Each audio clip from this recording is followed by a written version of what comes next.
तो शुरू किया जाए।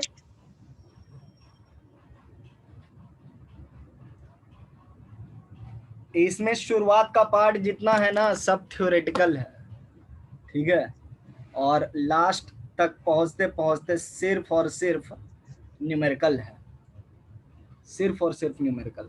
और इसमें इतना वैरायटी का मतलब कैलकुलेशन है, इसकी वजह से ये थोड़ा सा कभी कभी टफ लगने लगता है। तो आप लोग इसमें क्या करोगे कि कॉन्सेप्ट पर फोकस करोगे। कैलकुलेशन तो आपको फिजिकल केमिस्ट्री में हमेशा दिखाई पड़ता ही रहेगा। तो आयोनिक इक्विलिब्रियम की अगर मैं बात करता हूं, तो जिस इक्विलिब्रियम में आयंस इन्वॉल्व होते हैं उसको हम लोग क्या कहेंगे, आयोनिक इक्विलिब्रियम कहेंगे। फॉर एग्जांपल आपको बहुत पहले एग्जांपल दिया गया था ना, सिल्वर साइनाइड आयन जो है, सिल्वर आयन और साइनाइड आयन में ब्रेक हो रहा है। तो यहाँ पे सारे के सारे आयंस हैं, बट कुछ केस में क्या होते हैं कि न्यूट्रल कंपाउंड के साथ जो है एग्जिस्ट करता है ये इक्विलिब्रियम।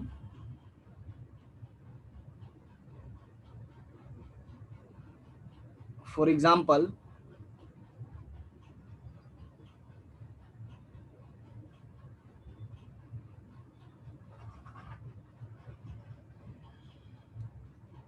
जैसे आपका NaCl जो है, NaCl बोलना ठीक नहीं है,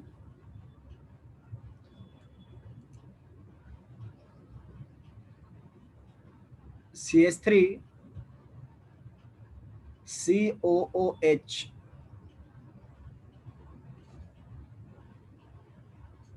ये जब पानी में घोला जाता है तो इसका कुछ मॉलिक्यूल जो है ब्रेक करके एसीटेट एनायन बनाता है और हाइड्रोजन आयन देता है। यहाँ पे आप देख रहे हो कि न्यूट्रल मॉलिक्यूल जो है ना, उसकी कुछ कॉन्सेंट्रेशन है जो कि इनके साथ इक्विलिब्रियम में, तो ऐसे इक्विलिब्रियम को भी हम लोग आयनिक में कंसीडर करते हैं, ठीक है। तो होता क्या, ions are produced in water by special types of substance. हर एक सब्सटेंस जो आयन नहीं बना सकता है पानी में, कुछ स्पेशल सब्सटेंस है ना। और ये आयंस जो बनते हैं ये इलेक्ट्रिसिटी कंडक्शन के लिए रेस्पॉन्सिबल होते हैं। इसी आयंस फॉर्मेशन की वजह से इलेक्ट्रिसिटी का कंडक्शन होता है। और वो स्पेशल सब्सटेंस है क्या, वो स्पेशल सब्सटेंस को इलेक्ट्रोलाइट कहते हैं। उस स्पेशल सब्सटेंस को इलेक्ट्रोलाइट कहते हैं। माइकल फैराडे ने इलेक्ट्रोलाइट को दो कैटेगरी में डिवाइड किया, सब्सटेंस को बेसिकली मेजर दो कैटेगरी में डिवाइड किया। एक को उन्होंने इलेक्ट्रोलाइट किया जो कि पानी में डिसॉल्व करने पर या फिर अपने फ्यूज्ड स्टेट में इलेक्ट्रिसिटी कंडक्ट करते थे, और दूसरा नॉन इलेक्ट्रोलाइट जो पानी में डिसॉल्व करने पर या अपने लिक्विड स्टेट में इलेक्ट्रिसिटी फ्लो नहीं करवाते हैं, ठीक है। तो इसमें आपके क्या आ गए, बेसिस हो गए, सॉल्ट हो गए, एसिड्स हो गए, और नॉन इलेक्ट्रोलाइट्स में शुगर हो गया, इथेनॉल हो गया,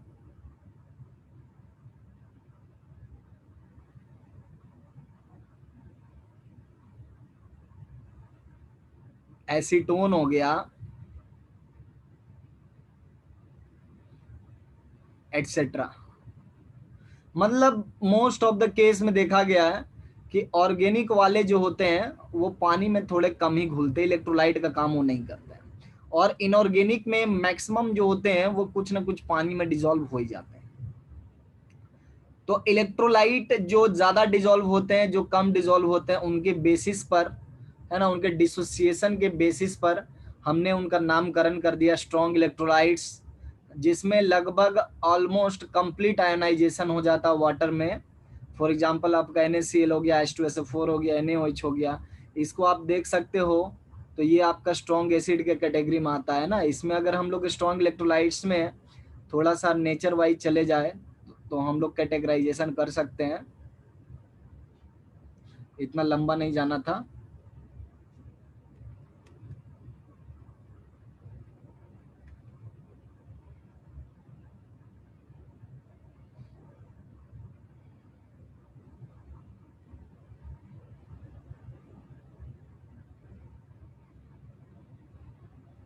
देखिए क्या है,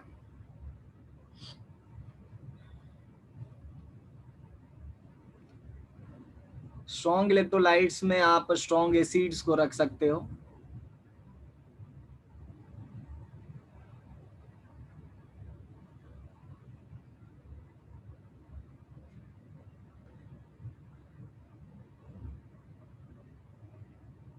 जैसे कि आपका हाइड्रो करके लगभग सारे एसिड्स जो हैं वो स्ट्रॉन्ग होते हैं।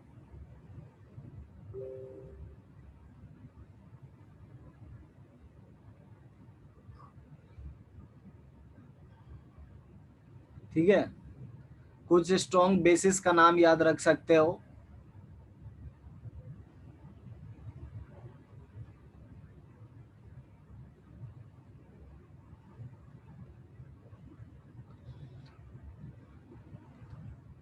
जितना भी फर्स्ट ग्रुप का बेस है वो सारा आ जाएगा।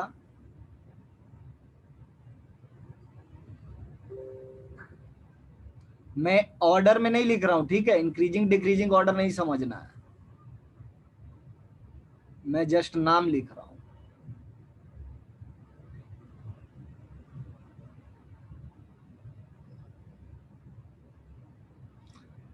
और कुछ सॉल्ट्स में आप लिख सकते हो।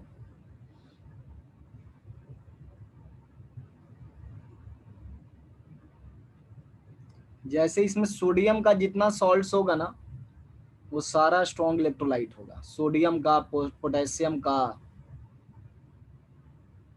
Salts of sodium, potassium, caesium. ठीक है, इनके कोई भी सॉल्ट्स आप उठा लो, उनका पानी में घुलना तय है। लेकिन आप बोलोगे लिथियम वाला आपने नहीं लिखा है, लिथियम वाले की अलग केमिस्ट्री है, क्योंकि लिथियम का साइज जो है एक्सेप्शनली स्मॉल है, इसलिए उसकी केमिस्ट्री थोड़ी चेंज हो जाती है। ठीक है, इनके सॉल्ट्स हो गए, तो यही सारे सॉल्ट जो है तब ज्यादातर घुलते बढ़िया से। तो ये तुम्हारे हो गए स्ट्रॉन्ग इलेक्ट्रोलाइट्स। वीक इलेक्ट्रोलाइट्स में अगर हम लोग बात करेंगे, एसिडिक एसिड हो गया, प्रोपियोनिक एसिड हो गया, अमोनियम हाइड्रोक्साइड हो गया, है ना, ये लोग पार्शियली डिसॉल्व होते हैं पानी में। तो क्या डिफरेंसेस हैं इनके बीच में, इनके बीच में हम लोग क्या डिफरेंस लिख सकते हैं theoretically wise, degree of dissociation पर। क्योंकि हम लोग ये बोल रहे हैं कि डिग्री ऑफ डिसोसिएशन से रिलेट कर रहे हैं, तो डिग्री ऑफ डिसोसिएशन में क्या चेंजेस पड़ेगा दोनों के केस में, या इनके बीच में डिफरेंसेस को हम लोग कैसे लिस्ट कर सकते हैं, छोटा मोटा लिस्टिंग।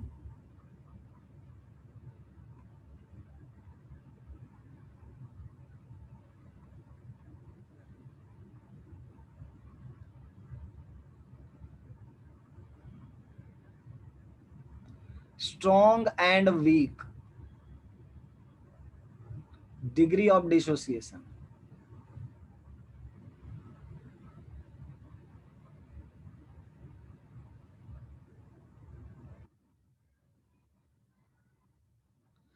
स्ट्रॉन्ग के केस में डिग्री ऑफ डिसोसिएशन ऑलमोस्ट 1 के इक्वल होता है, और वीक के केस में alpha is very very less than 1, very very less than 1। ये चीजें हम लोग न्यूमेरिकल में इस्तेमाल करेंगे।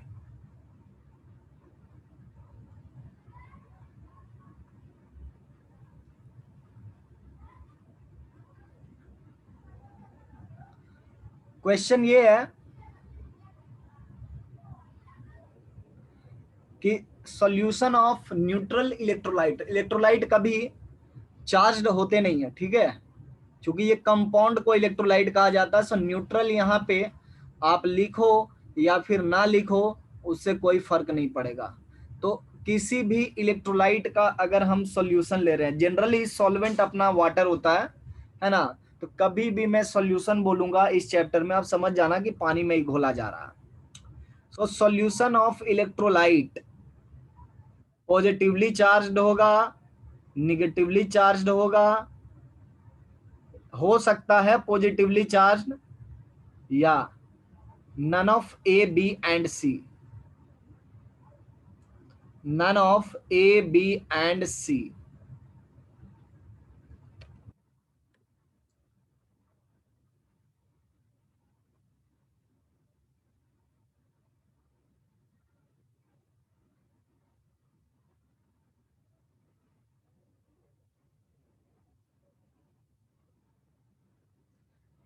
अगर इलेक्ट्रोलाइट को हमने घोल दिया, जैसे पानी में NaCl हमने घोल दिया,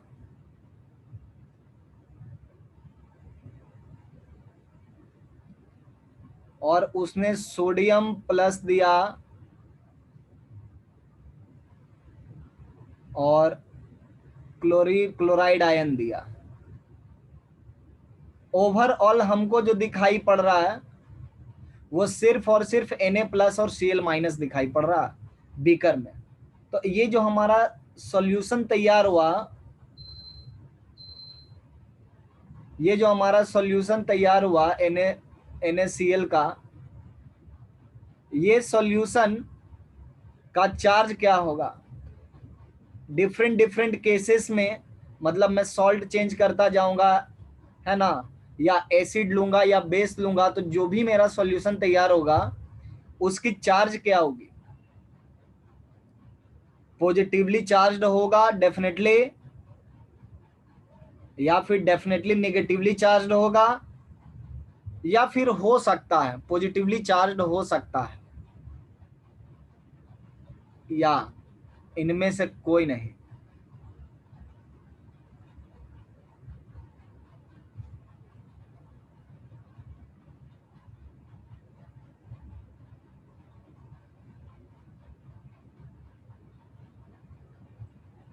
क्या बताएंगे?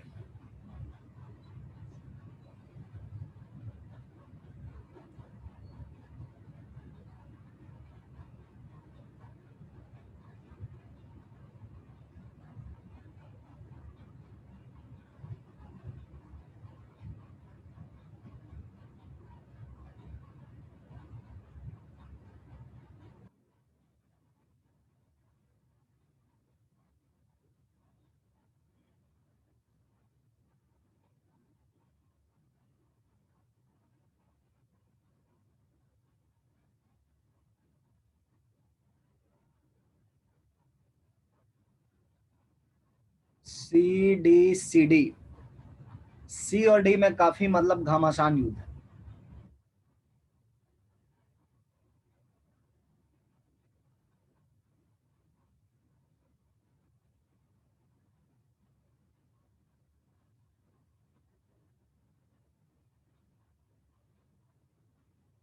आइए डिस्कशन करते हैं ना। लोगों के अलग अलग मत हैं, कोई कहता है डी है, कोई कहता है सी है, मेजोरिटी है डी की तरफ, मेजोरिटी है डी की तरफ।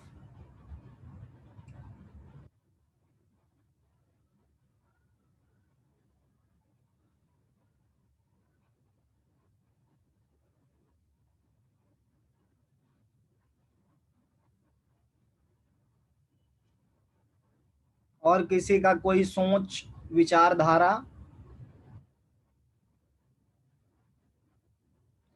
डिफरेंट डिफरेंट केसेस ले सकते हैं ना, डिफरेंट डिफरेंट केसेस लेने से काम चल जाएगा।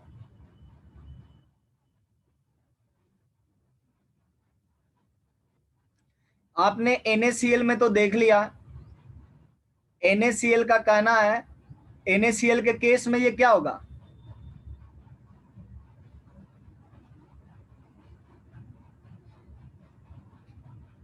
न्यूट्रल होगा। क्यों? क्योंकि जितने पॉजिटिव चार्ज मिलेंगे उतने ही निगेटिव चार्ज मिलेंगे, है ना। Number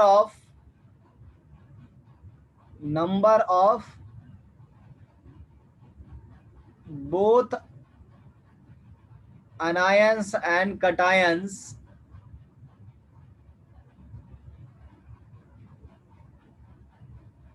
are equal। आइए एक और एग्जांपल लेते हैं।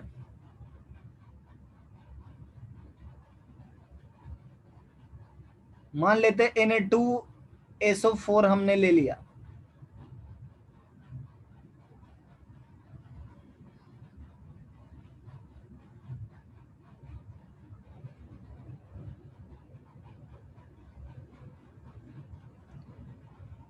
अब 1 मोल से 2 मोल पॉजिटिव चार्ज और 2 मोल निगेटिव चार्ज, ये भी न्यूट्रल हो गया।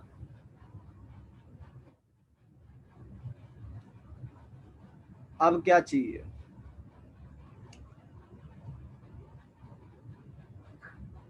अब आप इसका बेरियम हाइड्रोक्साइड देख सकते हो या BaCl2 देख सकते हो।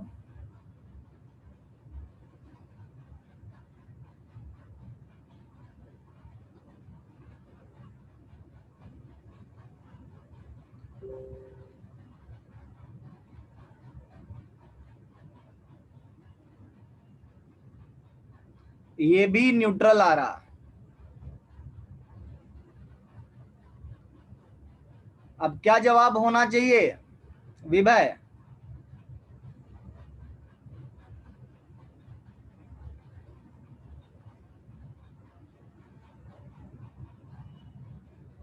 न्यूट्रल। न्यूट्रल होना चाहिए। इसका मतलब none of A, B and C। आप न्यूट्रल चीज पानी में डालोगे तो वो ओवरऑल न्यूट्रल ही रहेगा। वो उसके अंदर में चार्ज हो सकते हैं लेकिन ओवरऑल क्या हो जाएगा? न्यूट्रल हो जाएगा। देयरफॉर हमारा सॉल्यूशन क्या होता है? न्यूट्रल होता है। आइए अब आते हैं कि जैसे हमने बोला कि स्ट्रॉन्ग इलेक्ट्रोलाइट, वीक इलेक्ट्रोलाइट में अल्फा का डिस्कशन चल रहा था, है ना? तो डिग्री ऑफ डिसोसिएशन को क्या हम लोग बदल सकते हैं किसी तरीके से, है ना? या उसको बदलने वाला जो फैक्टर है, किन किन बातों पर वो अफेक्टेड होता है, किन किन बातों से वो अफेक्टेड होता है। ठीक है, तो हम लोग इसको समझने के लिए छोटी मोटी बातें तो वैसे ही समझ सकते हैं, बहुत ज्यादा उसमें थ्योरेटिकल जानने की जरूरत नहीं। जैसे मान लो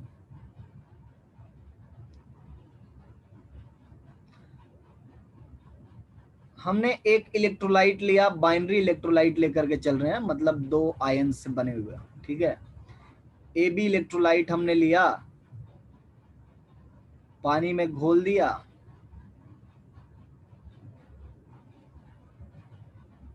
A+ एक्वस, B- एक्वस। ठीक है, तो यहाँ पे ये एक इक्विलिब्रियम एग्जिस्ट करता है। इस इक्विलिब्रियम कांस्टेंट को हम लोग के डिसोसिएशन लिखेंगे, क्योंकि यहाँ पे डिसोसिएशन हो रहा है। आप केसी लिख सकते हो, डेफिनेटली लिख सकते हो, लेकिन मैं उसको सिंपल केसी लिखने की बजाय मैं प्रोसेस को भी इंडिकेट करना चाहता हूं। So this is K C for dissociation, K dissociation. So K dissociation क्या लिखना होगा? A+ का कॉन्सेंट्रेशन B- की कॉन्सेंट्रेशन और AB का कॉन्सेंट्रेशन, है ना? तो अगर हम लोग T=0 पर मान के चलो कि C कॉन्सेंट्रेशन इसका लिया था, ये 0 था, ये 0 था, और T इक्विलिब्रियम पर ये इसका डिग्री ऑफ डिसोसिएशन अगर अल्फा बचा, है ना, तो C × 1 - अल्फा होगा, ये C अल्फा बनेगा, ये C अल्फा बनेगा।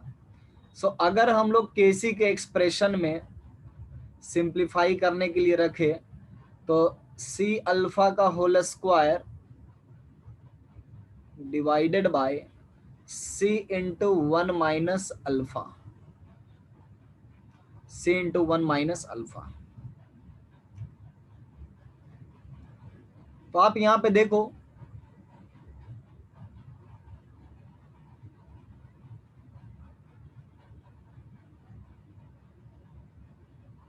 अल्फा किन किन चीजों पे डिपेंड कर रहा है? अल्फा C पे डिपेंड कर रहा है ना। अगर हम लोग अल्फा की बात करें, केसी तो मान लेते हैं कांस्टेंट है, तो ये C पर डिपेंड कर रहा है ना? के डिसोसिएशन जो है मेरा वो आ गया C अल्फा स्क्वायर 1 - अल्फा। तो हम लोग यहाँ पे क्या देख रहे हैं कि अल्फा ये कांस्टेंट टर्म है, के डिसोसिएशन कांस्टेंट है फॉर ए गिवन टेम्परेचर। ये है टेम्परेचर पे डिपेंड करने वाला प्रजाति। तो अगर हम खास टेम्परेचर लेंगे, पर्टिकुलर टेम्परेचर लेंगे, तो अल्फा का के पर कोई डिपेंडेंसी नहीं होगा, rather it will depend upon C value, है ना। सो क्या कॉन्सेंट्रेशन हम लोग ले रहे हैं उस पे भी अल्फा डिपेंड करेगा, और केसी को अगर आप चेंज करना चाहते हैं तो उस पे क्या करना पड़ेगा, टेम्परेचर पे भी डिपेंड करेगा। ये पहली बात है ना। अब देखो, ये तो हम लोग जान ही रहे थे कि कुछ इलेक्ट्रोलाइट पूरा का पूरा जो है डिसोसिएट करता है और कुछ कम करता है। इसका मतलब नेचर ऑफ इलेक्ट्रोलाइट पर भी डिपेंड कर रहा।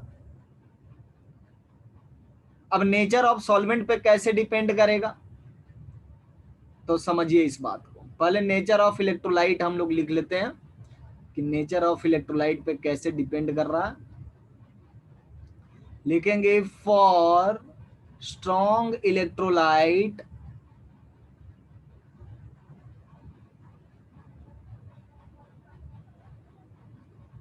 Alpha is nearly equal to 1, है ना। यहाँ पे के डिसोसिएशन जो है वेरी एक्सट्रीमली लार्ज रहेगा। आप यहाँ पे लिख सकते हो के डिसोसिएशन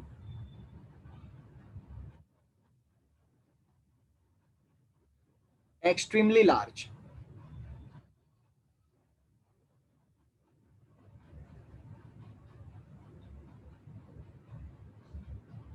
फॉर वीक इलेक्ट्रोलाइट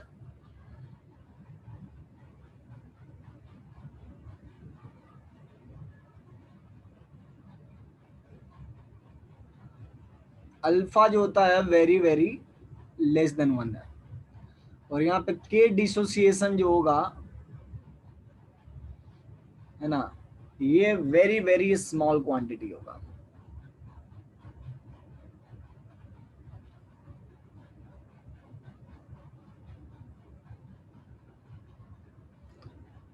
अब सॉल्वेंट पे कैसे डिपेंड करता है, तो आपने चार्ज न्यूट्रलाइजेशन के बारे में सीखा है ना, कि चार्ज को जितना ज्यादा हम लोग व्यस्त रखेंगे इधर उधर में, जितना ज्यादा उसको स्टेबलाइज करेंगे उतना ज्यादा डिसोसिएशन हो सकता है, या उतना ज्यादा उसका फॉर्मेशन फेवरेबल होगा। जैसे मान लीजिए कि कहीं पे ए प्लस बना और बी माइनस बना और उसको लपड़ थप्पड़ मार करके लोग भगा रहे हैं, बनना ही नहीं पसंद करेगा, वो बोलेगा कि इससे बढ़िया ए बी के फॉर्म में रहो।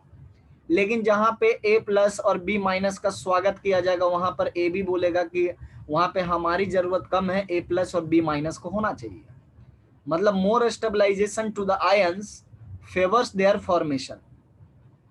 तो सॉल्वेंट के पास एक प्रॉपर्टी होती है जिसके थ्रू जो है वो आयंस को स्टेबलाइज कर सकता है।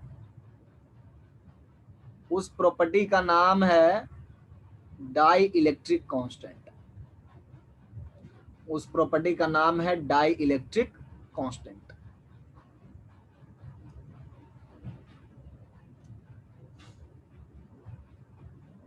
The more the value of dielectric constant,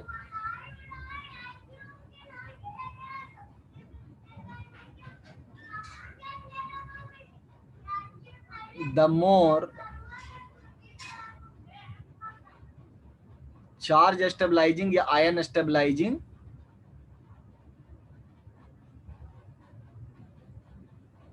capacity.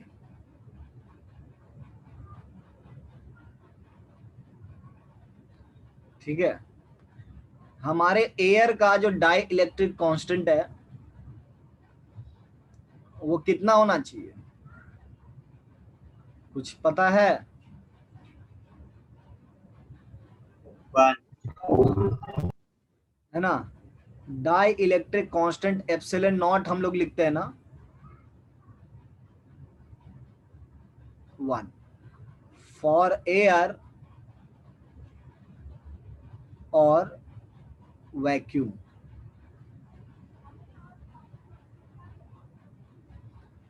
Epsilon water कितना होता है?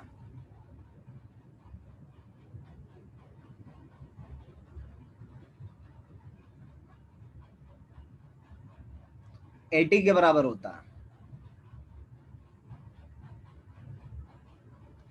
एप्सिलॉन वाटर 80 के बराबर होता है। तो कैसे ये लोग स्टेबलाइज करते हैं, मान लीजिए कि ठीक है ये सब वैल्यू स्टेबलाइज कैसे, मतलब उसको समझे कैसे हम लोग अपने जितना तक अपनी समझदारी है। तो हम लोग कोलम्बिक फोर्स के बारे में जानते हैं। एफ कोलम्बिक, एफ कोलम्बिक जो होता है वो के times Q1 Q2 by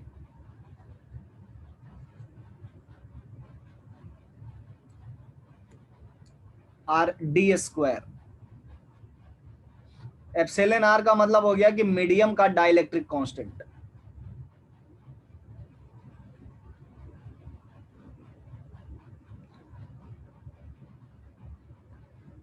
die electric of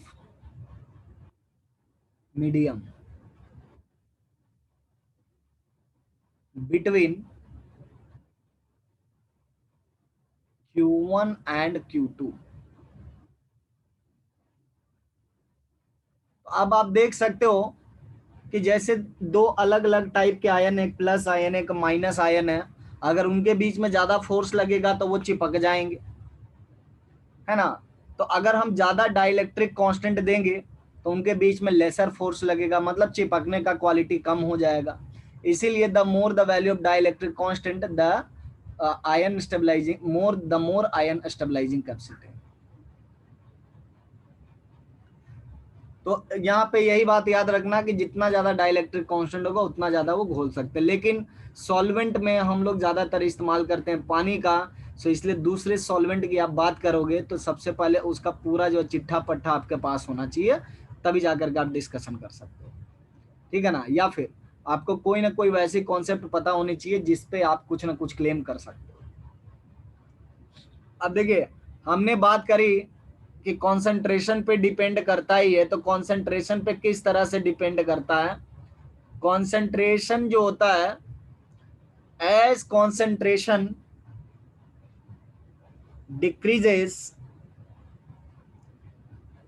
dilution का मतलब हुआ,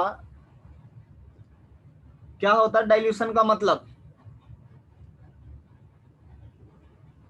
it is defined to be inverse of concentration.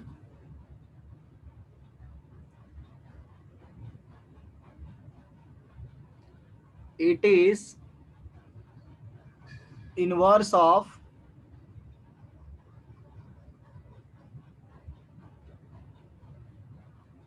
concentration।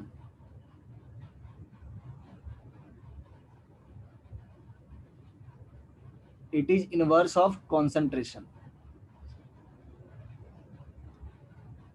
जितना ज्यादा वॉल्यूम आप लोगे उतना ज्यादा डाइल्यूशन होगा, ठीक है। तो डाइल्यूशन का डेफिनेशन कोई नहीं पूछेगा, केवल याद रखना कि 1/c से इसको मेजर किया जाता है। तो हम लोग क्या बोलते हैं कि जैसे जैसे आपका डाइल्यूशन इंक्रीज होगा वैसे वैसे अल्फा भी इंक्रीज होता है, वैसे वैसे अल्फा भी इंक्रीज होता है। अगर हम लोग वीक इलेक्ट्रोलाइट के लिए देखें, जैसे स्ट्रॉन्ग में तो पता ही है कि वो ऑलमोस्ट कंप्लीटली डिसॉल्व हो जाता है ना। सो वीक इलेक्ट्रोलाइट के केस में हम लोग इसको बेहतर तरीके से समझ सकते हैं। जैसे अगर ए बी मेरा वीक इलेक्ट्रोलाइट है,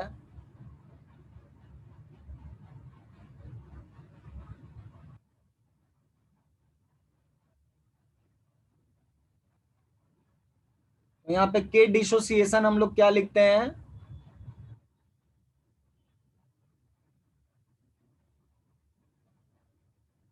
के डिसोसिएशन क्या लिखे थे हम लोग, C alpha square divided by 1 - alpha लिखे थे ना, देखो ऊपर।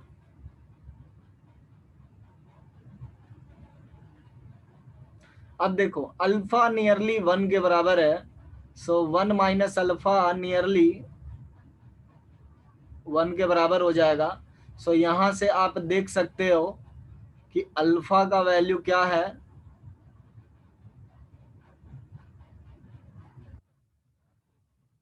के डिसोसिएशन बाय कॉन्सेंट्रेशन।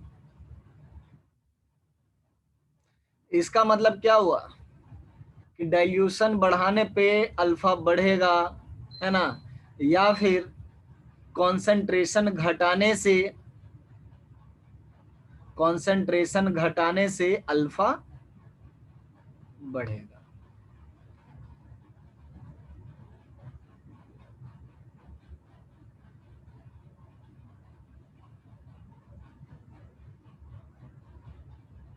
ये बात समझ में आ गई? कॉन्सेंट्रेशन बढ़ाने से घटाने से अल्फा में क्या चेंजेज होंगे?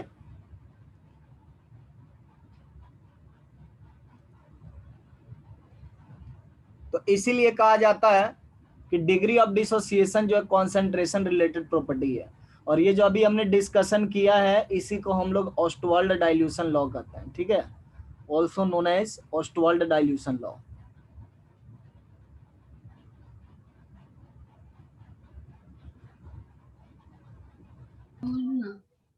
Alpha is directly proportional to one upon root C. इसको क्या कहते हैं? ऑस्टवाल्ड डाइल्यूशन लॉ,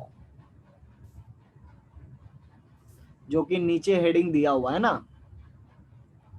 अब हमने बोला कि टेम्परेचर पर भी अल्फा डिपेंड करता है। हाँ कहो। ये 1 माइनस अल्फा का 1 कैसे ले लिया? अल्फा का 1 बताए थे ना। Alpha very very less than 1 है ना, देखो। हाँ वो भी बताए थे तो। वीक इलेक्ट्रोलाइट हम लोग लेकर के चल रहे हैं। अच्छा। स्ट्रॉन्ग के केस में तो 1 के बराबर ही होता है। स्ट्रॉन्ग के केस में इक्विलिब्रियम कांस्टेंट डिस्कशन करना एकदम बेवकूफी होगा, समझ गई? तो जब भी इक्विलिब्रियम कांस्टेंट डिस्कस किया जाएगा तो वैसे रिएक्शन में डिस्कस किया जाएगा जिसका इक्विलिब्रियम कांस्टेंट ऐसा नंबर हो कि हल्का फुल्का डिसोसिएशन हो, ये नहीं कि पूरा का पूरा कंप्लीट डिसोसिएशन होगा तो के डिसोसिएशन वेरी वेरी लार्ज हो जाएगा, एक्सट्रीमली लार्ज। अब देखिए टेम्परेचर पे कैसे डिपेंड करता है। ली चैटेलियर प्रिंसिपल तो जानते ही हो।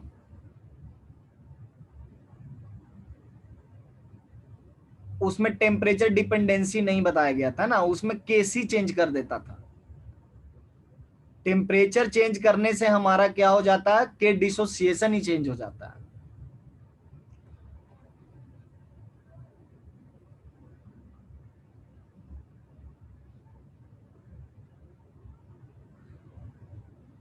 टेम्परेचर चेंज जो है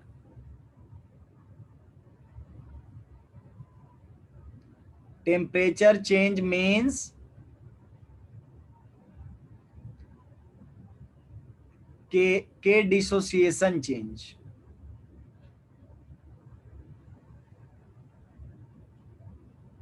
और के डिसोसिएशन चेंज होगा तो अल्फा चेंज हो जाएगा। अब रही बात कि टेम्परेचर बढ़ाने से के डिसोसिएशन बढ़ेगा या घटेगा, वो किस बात पे डिपेंड करेगा?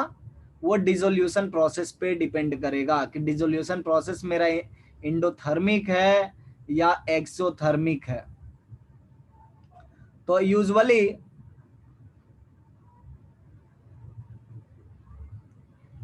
एंडोथर्मिक डिसोल्यूशन ही होता है। एंडोथर्मिक डिसोल्यूशन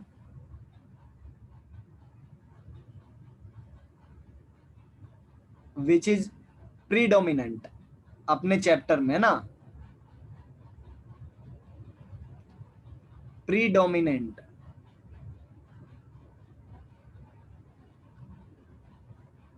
तो एंडोथर्मिक में डिसोल्यूशन में जैसे जैसे हम लोग टेम्परेचर बढ़ाएंगे के डिसोसिएशन बढ़ेगा या घटेगा?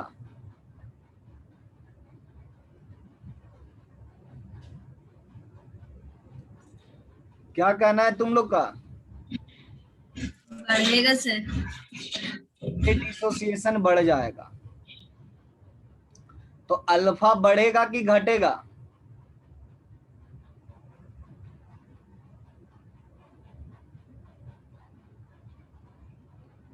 अगर डिसोसिएट ज्यादा होगा तो अल्फा बढ़ेगा कि घटेगा? बढ़ेगा। तो अल्फा भी बढ़ जाएगा।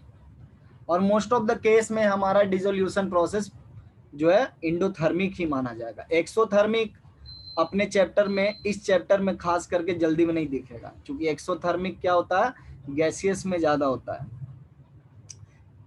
एक और चीज पे, वेरी वेरी इंपॉर्टेंट चीज पे डिग्री ऑफ डिसोसिएशन डिपेंड करता है।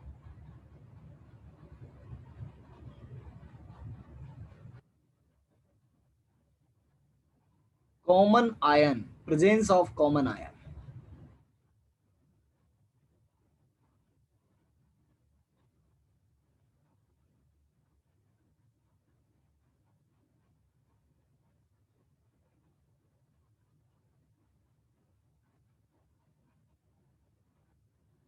Common ion effect.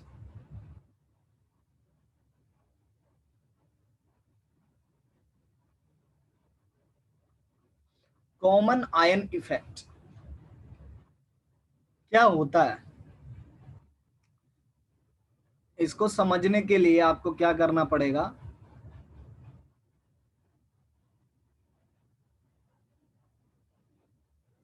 देखिए जैसे हमारे पास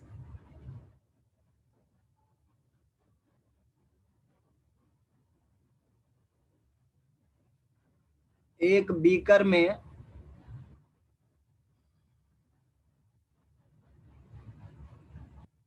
हमने सोडियम एसीटेट को घोल करके रख दिया।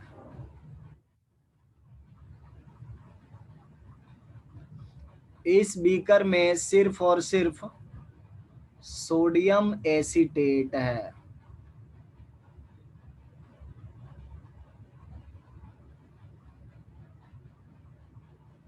सोडियम एसीटेट का क्या फार्मूला होगा,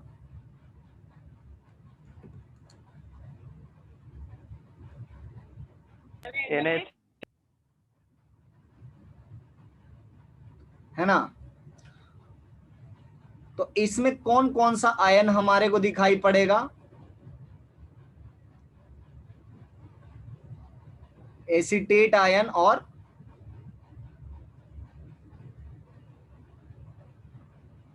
प्लस में सोडियम आयन। और एक बीकर हमने लिया है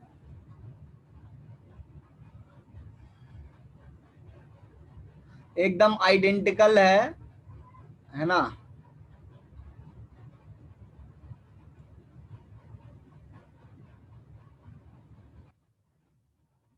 इसमें हमने एसेटिक एसिड ले लिया।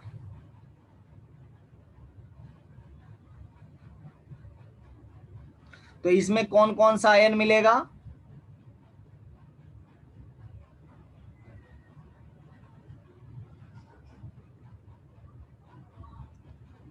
एसिटिक एसिड कैसा है, वीक इलेक्ट्रोलाइट।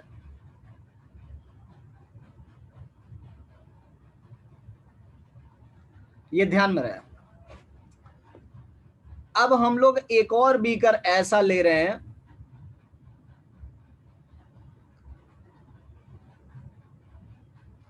एकदम आइडेंटिकल बीकर, ये कोई अंतर नहीं है इनमें। जितना एसिटिक एसिड हमने इसमें लिया था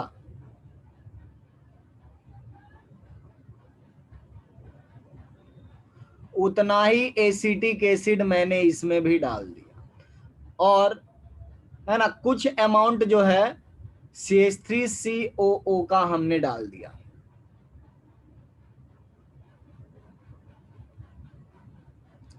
मतलब इसके अंदर जो है हम लोग CH3COO Na डाला है और एसिटिक एसिड डाल दिया।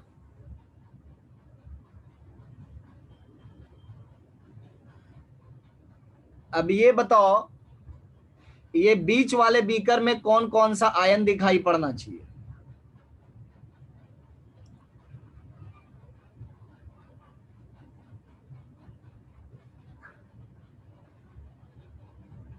ये तो स्ट्रॉन्ग है, ये तो टूट ही जाएगा। ये स्ट्रॉन्ग इलेक्ट्रोलाइट है, ये आपका वीक इलेक्ट्रोलाइट है, ये भी टूटेगा ये भी टूटेगा, क्योंकि दोनों अपना अपना इक्विलिब्रियम को अचीव करेगा। ये ऑलमोस्ट कंप्लीटली डिसोसिएट होगा, तो हम लोग को बीकर के अंदर जो मिलेगा Na+ मिलेगा, एसीटेट आयन मिलेगा,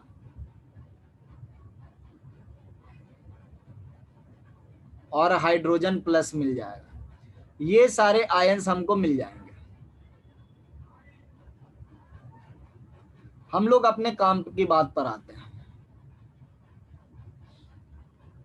यहां पे जो इक्विलिब्रियम है,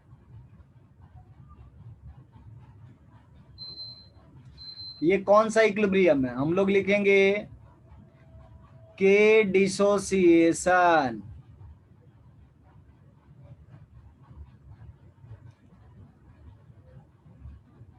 CH3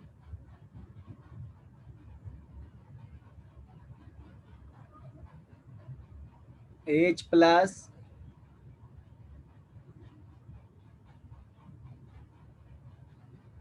OH। ठीक, इसमें भी तो इनके और इनके बीच में इक्विलिब्रियम होगा ही, तो यहां पर भी हम लोग लिखेंगे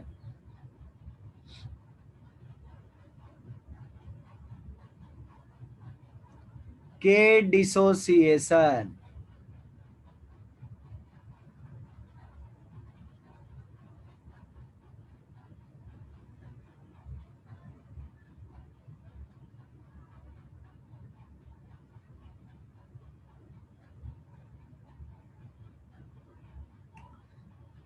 इसमें तो इक्विलिब्रियम लिखने का पॉइंट नहीं है, चूंकि ये स्ट्रॉन्ग इलेक्ट्रोलाइट है।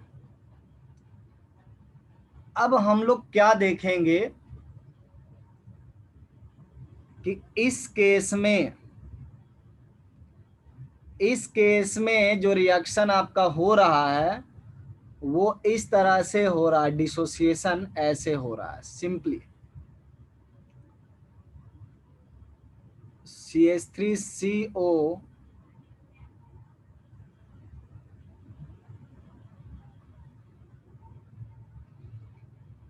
मतलब जितना एसीटेट आयन आएगा वो कहां से आएगा?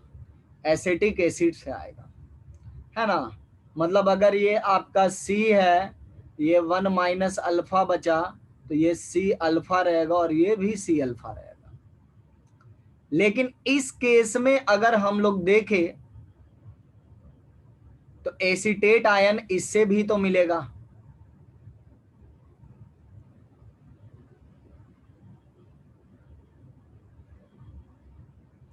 इससे भी एसीटेट आयन मिलेगा। मेजर सप्लायर है ये,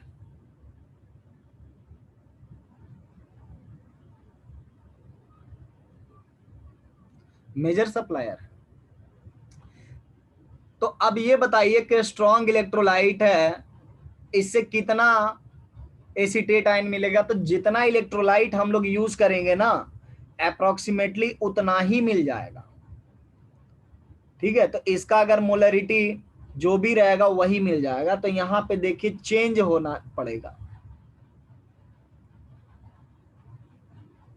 लिखेंगे अपने केस में बेसिकली ये जो कॉन्सेंट्रेशन आया हुआ है वो इसी से सारा आया हुआ है, इससे तो बहुत कम ही मिलता है ना। ये अकेला रहता तो बहुत कम ही मिलता है। तो मान के चलो कि इससे जो आया है तो ये अकेला जितना था उसमें ऐड कर देंगे, क्या फर्क पड़ेगा? लगभग इतना ही मिलेगा, चूंकि ये ज्यादा अमाउंट में देगा। तो हम लोग लिखेंगे CH3CO,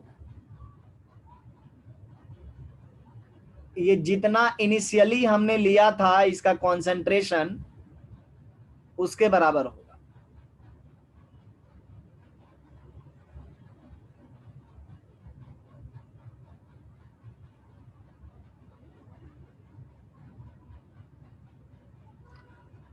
इतना लिख सकते हैं। अब आप देखिए ये तो कांस्टेंट क्वांटिटी है, ये वेरी लार्ज क्वांटिटी है। इसका मतलब क्या हुआ? H+ बहुत कम बनेगा। ये बात समझ में आ रही कि H+ कम बनेगा।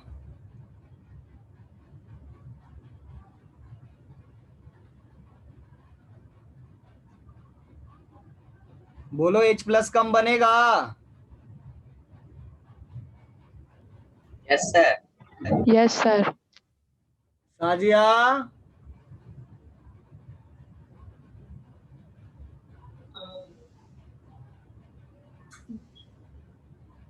Yes sir. पक्का? H+ कम बनेगा।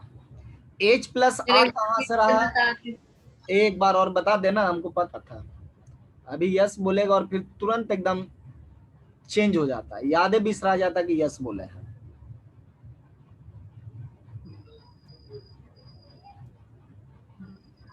देखो, इसको एग्जाम्पल के थ्रू लेते हैं, तब जल्दी समझ में आएगा तुम लोग।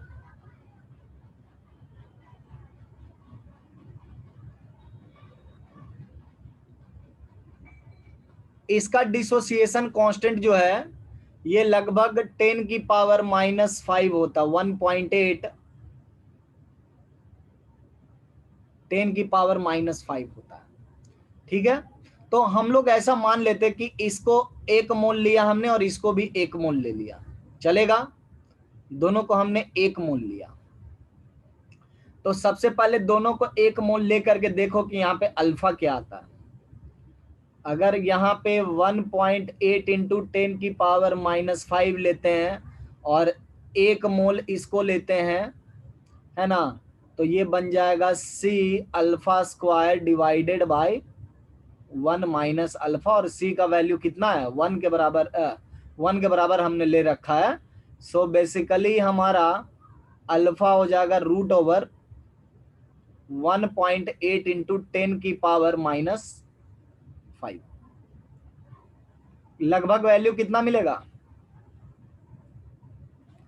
इसको 16 बना देते हैं और 10 इसमें लगा देते हैं, तो ये हो जाएगा लगभग 4.2 इंटू 10⁻⁻3।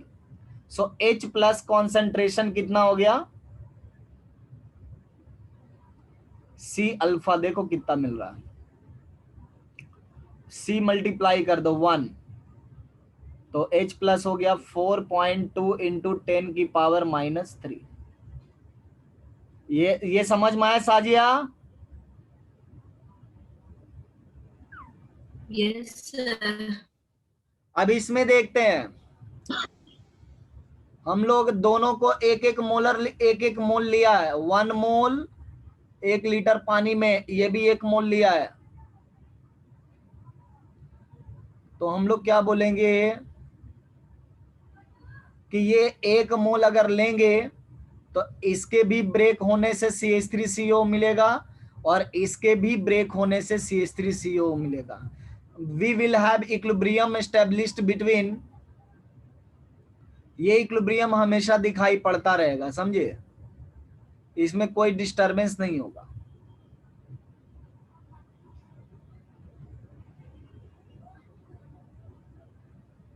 अब ये बताइए, ये 1 मोल है, इसका मतलब ये 1 मोल तो ये ब्रेक हुआ ही होगा पूरा का पूरा, इसको तो कोई रोक नहीं सकता। ठीक है, तो इसकी कॉन्सेंट्रेशन लगभग कितनी होगी? इसकी कॉन्सेंट्रेशन लगभग कितनी होगी साजिया?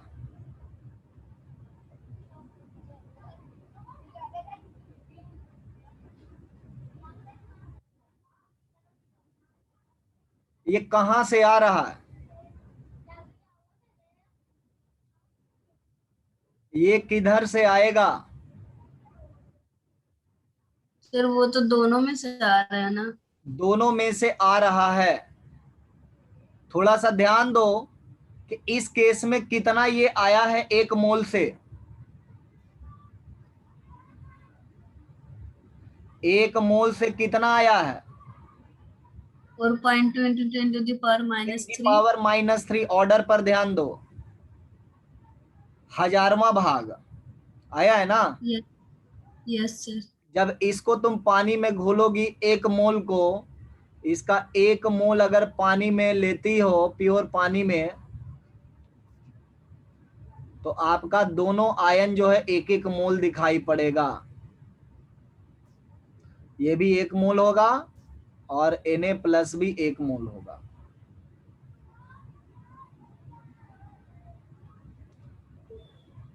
तो अब ये सोचो कि ये जो है फुल्ली डोनेट करने के लिए तैयार है, ये जो है फुल्ली डोनेट करने के लिए तैयार है, तो इसका लगभग मान कितना होगा, लगभग मोलरिटी इसका कितना होगा, पूरा का पूरा यहीं से ना होगा, ये तो बहुत कम देगा।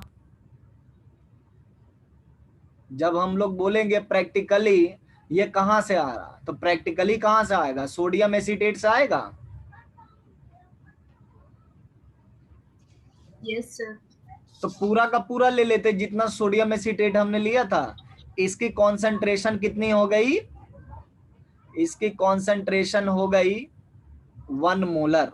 जैसे इसका शुरुआत में देखो, ये 1 मोलर हमने लिया है, ये भी आपका कितना था, शुरू में मान के चलो कि 1 मोलर ही था, और ये 0 था, ठीक है। ये कुछ टूटा, ये कुछ टूटा, तो ये बन गया 1 माइनस अल्फा, और ये बन गया 1 प्लस अल्फा, और ये बन गया अल्फा। तो अब अगर हम लोग केसी लिखते हैं, तो केसी कितना हो जाएगा, 1.8 इंटू 10 की power minus 5 equal to alpha into 1 plus alpha 1 minus alpha. 1 minus alpha क्या है, very very nearly equal to 1, तो 1 प्लस अल्फा भी तो 1 के बराबर होगा। जब अल्फा बहुत कम है, जब अल्फा बहुत कम है, तो ये भी 1 और ये भी 1, तो अल्फा नियरली किसके बराबर हो गया,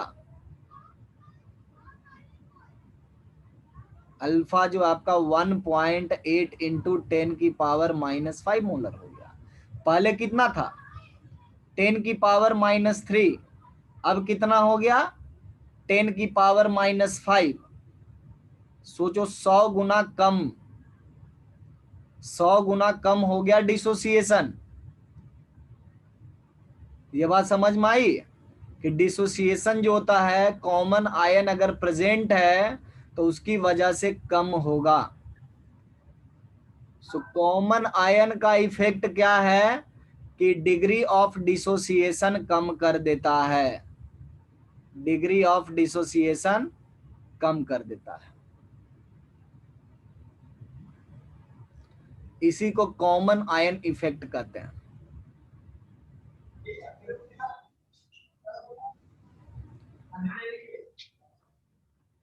degree of dissociation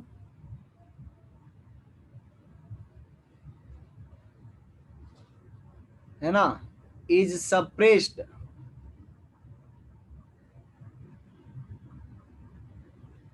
in presence of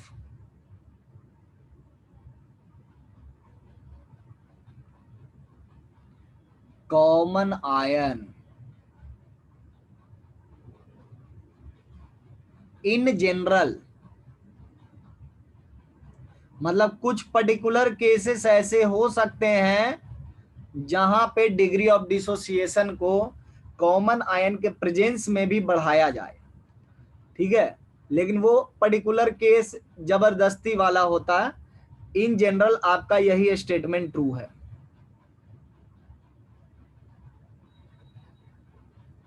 समझ में आया सन्नीवान? Yes sir.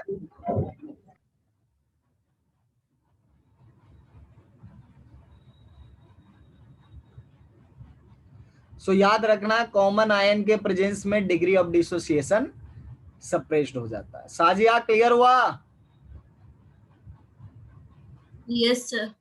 मतलब यहाँ पे कंप्लीटली न्यूमेरिकल अप्रोच है ना, प्रैक्टिकल अप्रोच है, कि हम लोग बोल रहे हैं कि कॉमन आयन जो आ रहा है वो कंप्लीटली डिसोसिएशन मान लेते हैं हम लोग कि ये कंप्लीट डिसोसिएशन हुआ, और इसका इक्विलिब्रियम पर क्या हो जाता है, मान लेते हैं कि ये पूरा का पूरा ब्रेक किया हुआ था, तो 1 था, और उसके बाद ये डिसोसिएट किया, तो ये 1 प्लस अल्फा, ये 1 माइनस अल्फा, और ये अल्फा।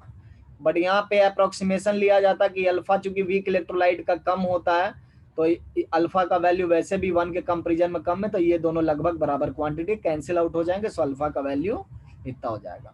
तो डिग्री ऑफ डिसोसिएशन घट गया। ये भी चीज हम लोग को पढ़ना है, ऑस्टवाल्ड डाइल्यूशन भी पढ़ना है। सो अभी हम लोग स्टार्ट करेंगे ऑस्टवाल्ड डाइल्यूशन। ऑस्टवाल्ड डाइल्यूशन का क्या कहना? ऑस्टवाल्ड्स डाइल्यूशन लॉ ये डिसोसिएशन इलेक्ट्रोलाइट के वीक इलेक्ट्रोलाइट से रिलेटेड है, ये ध्यान रखना है। ये किससे रिलेटेड है? वीक इलेक्ट्रोलाइट के लिए ही ये लॉ दिया गया है, स्ट्रॉन्ग इलेक्ट्रोलाइट के लिए कुछ नहीं इसमें कहा गया है। Degree of dissociation of weak electrolytes in dilute solution varies inversely as the square root of concentration of electrolyte। मतलब डिग्री ऑफ डिसोसिएशन जो है डायरेक्टली प्रोपोर्शनल टू 1/√c। कैसे?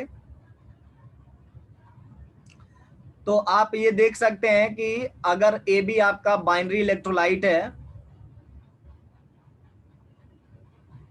और ये भी ध्यान रखना कि बाइनरी इलेक्ट्रोलाइट के लिए है, टर्नरी के लिए नहीं है।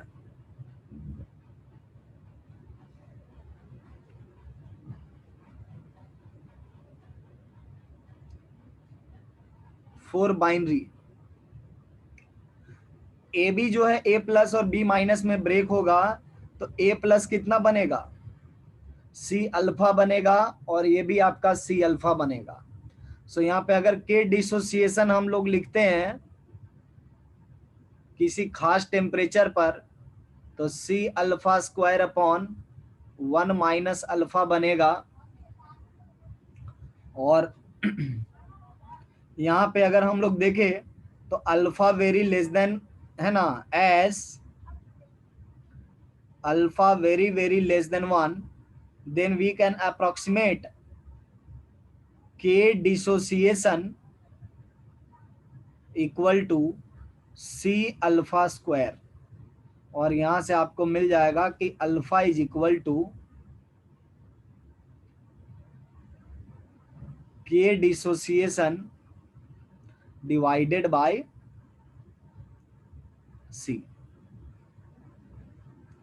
है ना, डिवाइडेड बाय c। अब यहाँ पे हम लोग डायरेक्टली देख रहे हैं कि बाइनरी के लिए जो अल्फा है √c से रिलेटेड है। टर्नरी होता तो कुछ और हो सकता था, है ना, लेकिन इस तरह के कंपाउंड के लिए हम लोग सिंपली क्या याद रखते हैं कि alpha equal to √k dissociation by c। तो यहां से हम लोग देख लिए कि 1/√c से ये डायरेक्टली प्रोपोर्शनल है। अब यहाँ पे एक और चीज आप देख सकते हो, चूंकि ये वीक इलेक्ट्रोलाइट है ना, तो हम लोग इस इक्वेशन को क्रॉस मल्टीप्लाई करके चेक कर सकते हैं।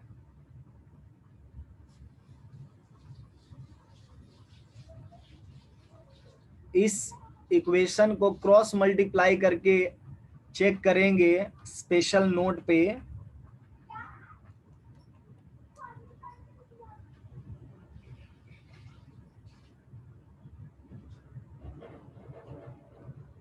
तो हम लोग को सी अल्फा स्क्वायर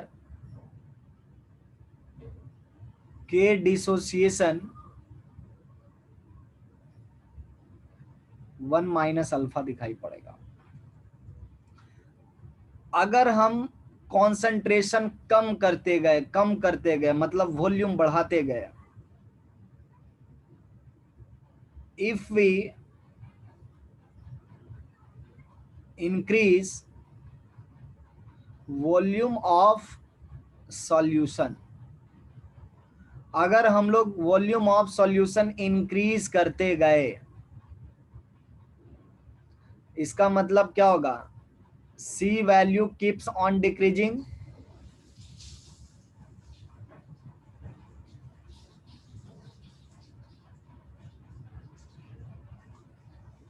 और जैसे जैसे वॉल्यूम बढ़ता जाएगा, in case as C tends to 0, जब सी 0 को टेंड करेगा तो बेसिकली ये टर्म 0 को शिफ्ट कर जाएगा। लिमिटिंग कंडीशन में जब C 0 को टेंड करेगा तो ये क्या हो जाएगा, 0 को टेंड करेगा। और ऐसे केस में अल्फा किस नंबर को टेंड करेगा, अल्फा टेंड्स टू 1। अल्फा किस नंबर को टेंड करेगा, 1 को टेंड करेगा। अल्फा 1 बनने का मतलब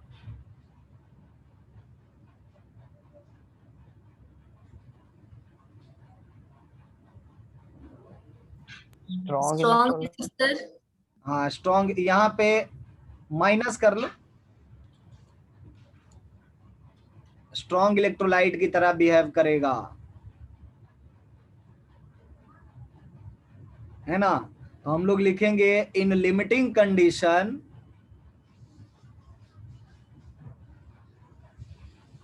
इन above limiting condition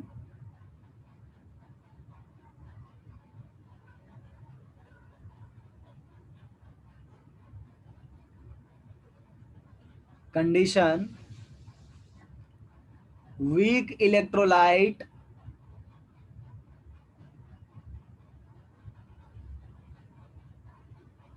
behaves like strong electrolyte,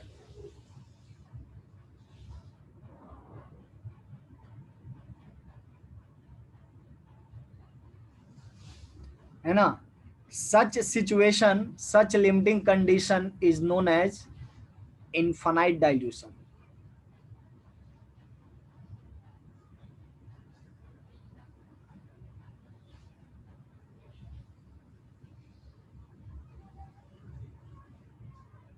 इसको हम लोग इनफाइनाइट डाइल्यूशन कहते हैं।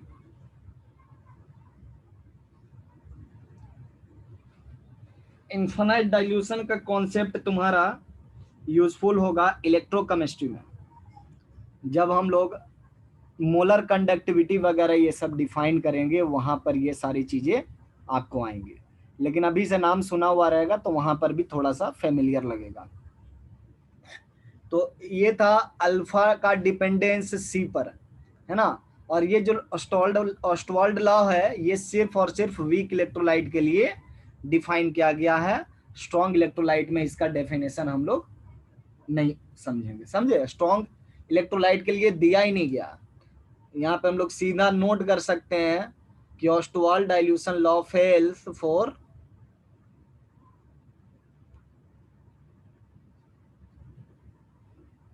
Ostwald's dilution law is not applicable for strong electrolyte।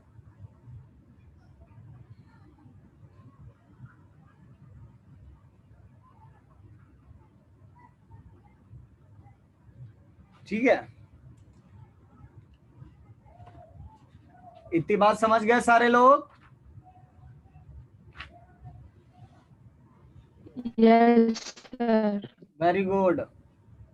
आइए अब चलते हैं हम लोग थोड़ा एसिड बेसिस के बारे में डिस्कशन कर लेते हैं, क्योंकि वो इलेक्ट्रोलाइट है, इनके बारे में भी डिस्कशन होना चाहिए।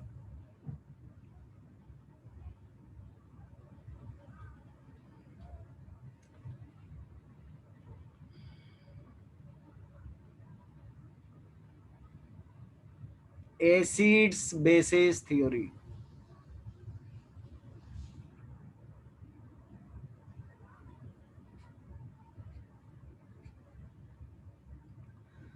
एसिड बेस को थ्योराइज करने के लिए 3 थ्योरी मेजरली यूज होते हैं।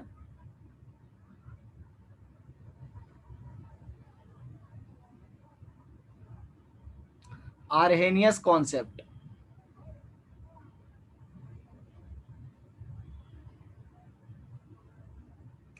ये कहता था कि substance which furnish H plus in water is known as acids।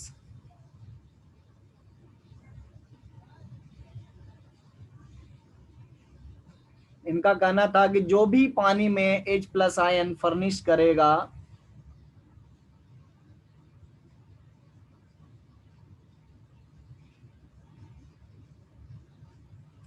In water उसको एसिड्स कहेंगे।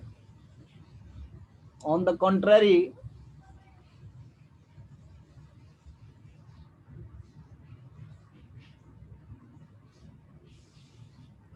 ये सब ऑर्गेनिक में हो सकता है, तुम लोग को सर बताए होंगे, है ना। जीओसी में ये सब पढ़े हो ना।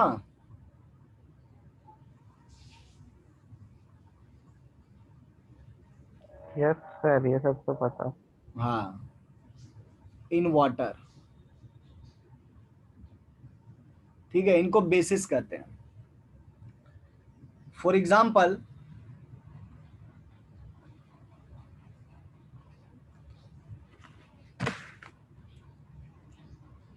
आपका HCl हो गया, HNO3 हो गया, H2SO4 हो गया, एटसेट्रा। ये एसिड्स के एग्जाम्पल हो गए, क्योंकि इनको पानी में घोलने पे आपको H प्लस मिलेगा। बेस में हो गया आपका NaOH, CaOH whole twice, AlOH whole thrice, etcetera. इनको बेसिस कहा गया। अब यहाँ पे एसिडिटी और बेसिसिटी की हम लोग बात करते हैं ना।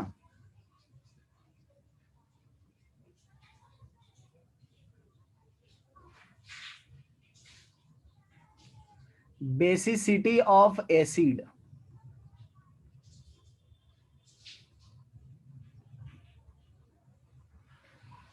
क्या होता है basicity of acids?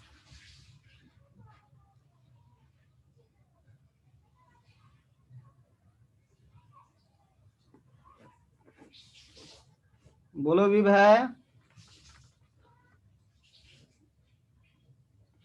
Number of replaceable H plus ion बिल्कुल, को बेसिसिटी बोले। Number of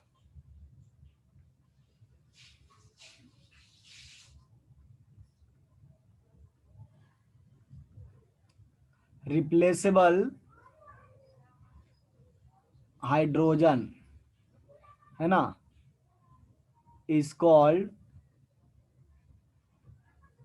basicity. क्लियर?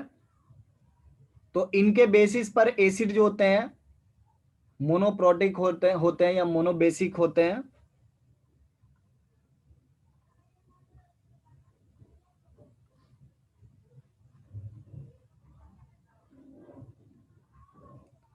पहला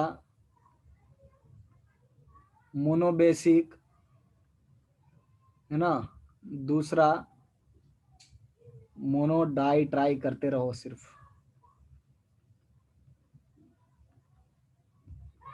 तीसरा ट्राई लिख सकते हो और चौथा पॉली लिख सकते हो।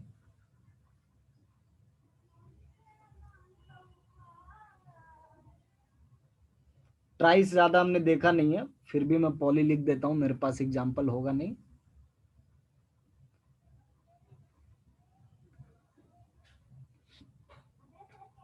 मोनोबेसिक में क्या हो जाएगा, जैसे कि आपका HCl आ गया, एक ही निकाल सकता है, HBr हो गया, HNO3 हो गया,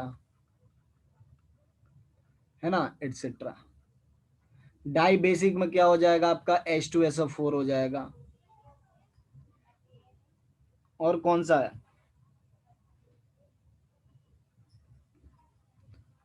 H3PO3 हो जाएगा, है ना, H2C2O4। H2C2O4 का क्या नाम है रे?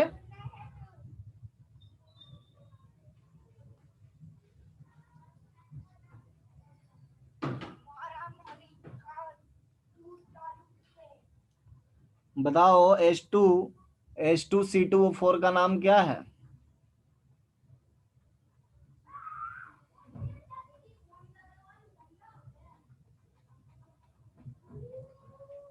कोई नहीं।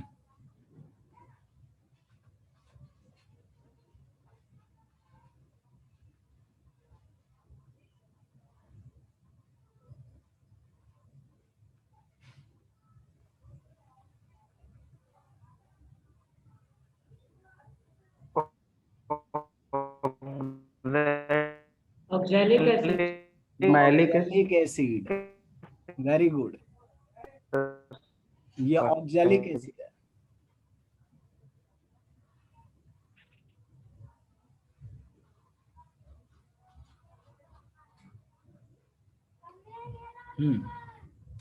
इसी तरह से आपका क्या होता है, एसिडिटी ऑफ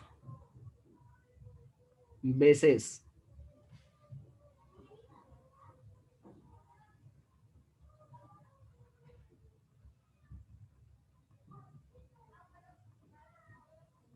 एसिडी एडी एसिडिसिटी बड़ा गजब है।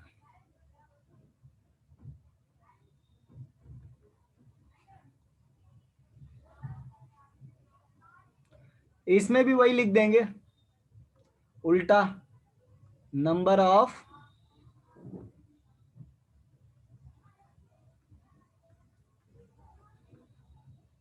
Replaceable OH is called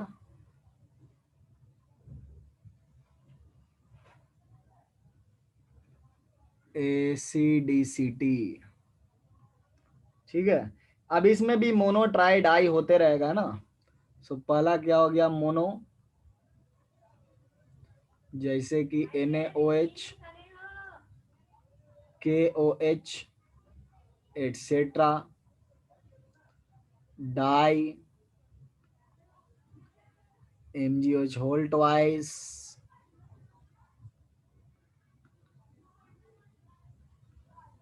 CaOH whole twice etcetera. Try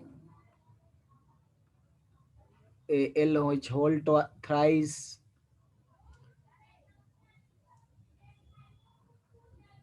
FeOH whole thrice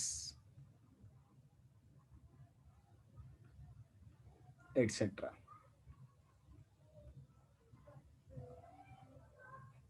अब आपसे पूछा जाएगा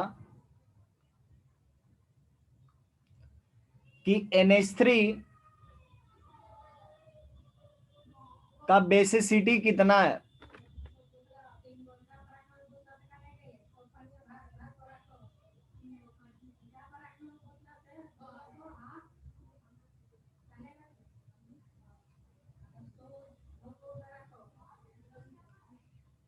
A 3 2 1 मीनिंगलेस।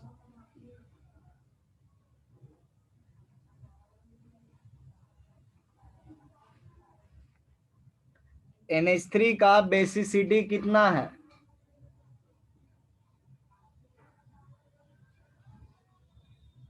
वाह सनी, वाह।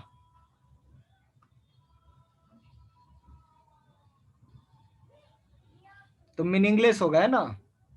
NH3 पानी में घोलने पर H+ देता नहीं है बल्कि लेता है। सो यहाँ पे इसके लिए मीनिंगलेस हो गया। ठीक है, तो ये हो गया अर्हेनियस कॉन्सेप्ट। अब इसमें रिलेटिव स्ट्रेंथ ऑफ एसिड की कुछ कुछ क्वेश्चन आपको दिए हुए हैं। तो आप लोग ऑर्गेनिक में आप लोग को सर बताए होंगे कि किसका एसिड स्ट्रेंथ ज्यादा होता है ना, यूजुअल कंडीशन में। तो उस पर भी कुछ कुछ न्यूमेरिकल हम लोग कर लेते हैं, बस छोटा सा example.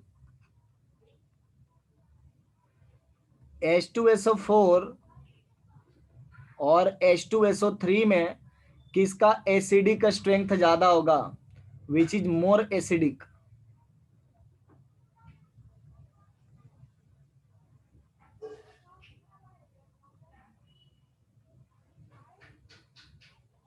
Which is more acidic?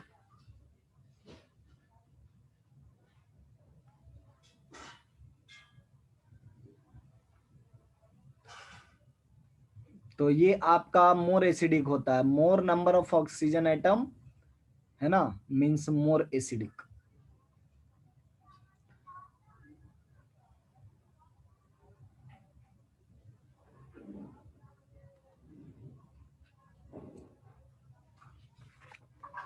एक बहुत सुंदर क्वेश्चन दिया तुम लोग को मॉड्यूल में। ये सब क्वेश्चन यहाँ पे इनको नहीं देना चाहिए, ये सब क्वेश्चन इनऑर्गेनिक का होता है।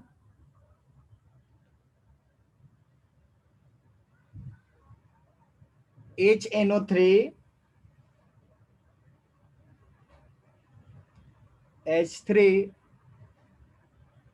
ASO4 H3SB O4 H3PO4, इसमें सबसे लिस्ट एसिडिक कौन सा है?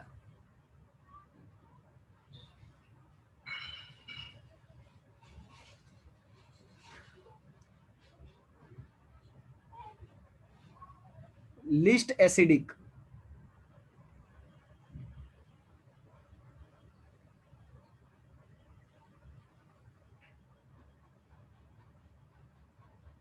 सबसे कम acidic, less least acidic strength किसका है?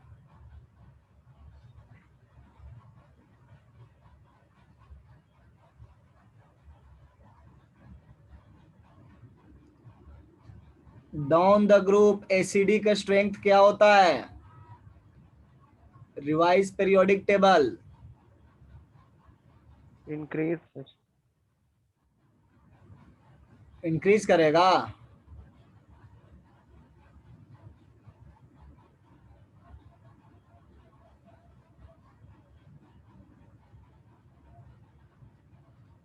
यस सर, साइज बढ़ेगा तो इलेक्ट्रॉन लूज जल्दी करेगा। इलेक्ट्रॉन लूज जल्दी करेगा ना, प्रोटॉन लूज जल्दी करेगा कि नहीं करेगा?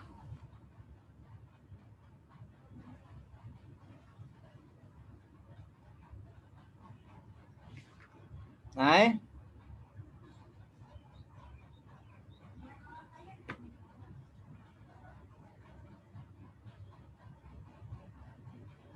यहाँ पे H बॉन्ड तोड़ने की बात चल रही है। H बॉन्ड कितना आसानी से टूटेगा? सर डाउन द ग्रुप घटेगा। घटेगा। क्यों घटेगा?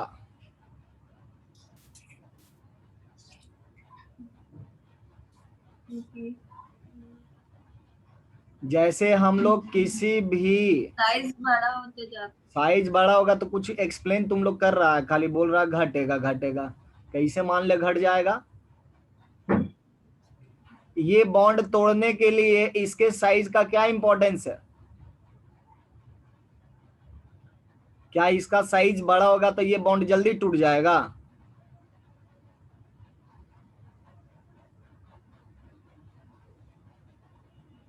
ये बॉन्ड का स्ट्रेंथ किस पे डिपेंड करता है? सर वो बॉन्ड बड़ा होगा तो वो वीक होगा तो।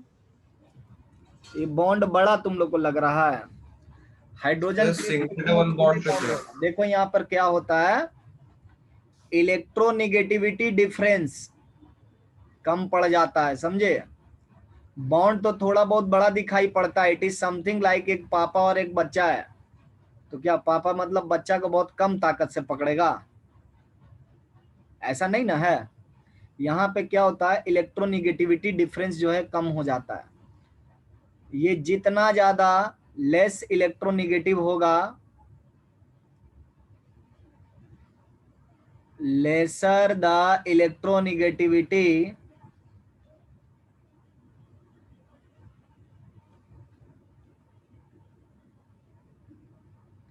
है ना, इलेक्ट्रोनिगेटिविटी जितना इसका कम होगा, बेसिकली इलेक्ट्रॉन एफिनिटी वर्ड मुझे यूज करना चाहिए, इलेक्ट्रॉन इलेक्ट्रोनिगेटिविटी नहीं, lesser the electron affinity, lesser the electron affinity,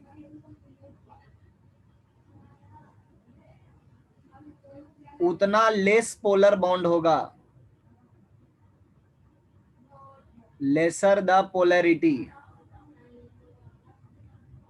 अब ये बताओ कि चार्ज डेवलप ही नहीं होगा तो ये स्ट्रॉन्ग बनेगा कि वीक बनेगा? स्ट्रॉन्ग बनेगा ना। वीक कब होता? जब इस पे प्लस चार्ज आता और इस पे माइनस हेवली आता। लेकिन ये तो अपना इलेक्ट्रॉन भी नहीं खींच रहा, ये तो हाइड्रोजन कहेगा तुम जाओ और मेरा इलेक्ट्रॉन भी लेकर के जाओ, लेकिन हाइड्रोजन मना करता है कि मैं इलेक्ट्रॉन लेकर के नहीं जाऊंगा। अब बात समझ में आ रही है कि ये बॉन्ड क्यों नहीं टूटेगा? समझ में आया बच्चों?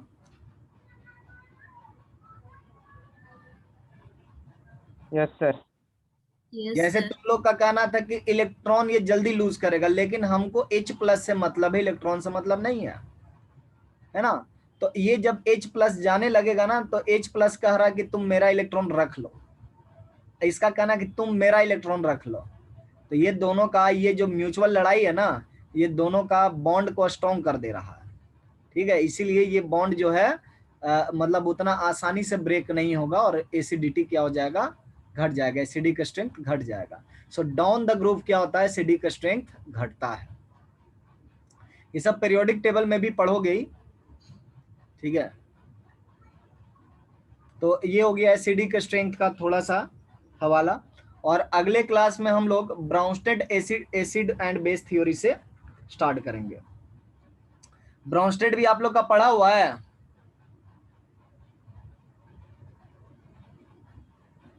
No sir.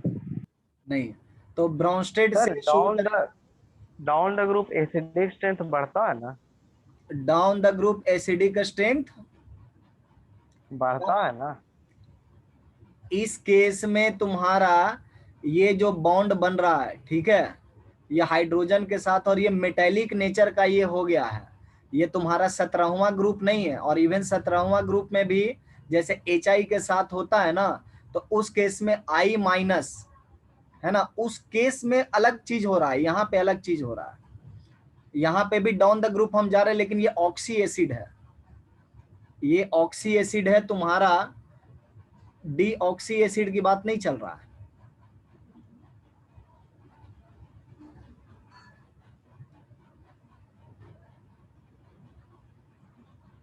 Oxy acids, oxy acid का बिहेवियर थोड़ा डिफरेंट होता है। ये जो तुम बोल रहे हो ना कि HCl, HI, HBr, उनके जैसा इनका बिहेवियर नहीं होगा। ऑक्सी एसिड्स अलग है। ठीक है विभय?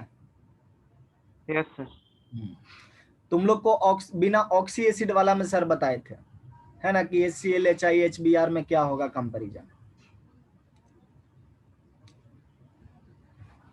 तो यहाँ पे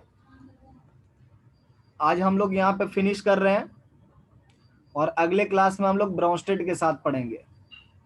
एसिड बेस अलग चैप्टर है, यहाँ पे सिर्फ तुमको डिसोसिएशन से मतलब रखना है, समझ गए? ये सब जो तुम्हारे मॉड्यूल में क्वेश्चन दिया ना, ये सब इसको यहाँ पे नहीं पूछना चाहिए। आइदर ये पीरियोडिक टेबल में पूछना चाहिए या फिर पीरियोडिक टेबल या फिर पी ब्लॉक में पूछना चाहिए, समझ गया? पी ब्लॉक इनऑर्गेनिक का चैप्टर है, उसमें तुम्हारा एसिड के बारे में बताएगा और वहां पे तुमको ये सब पूछना चाहिए, बट ये यहाँ पे पूछ दिया है, तो इसलिए मैं थोड़ा सा डिस्कस कर दिया हूँ। चलिए, आज के लिए इतना ही है। Have a nice day.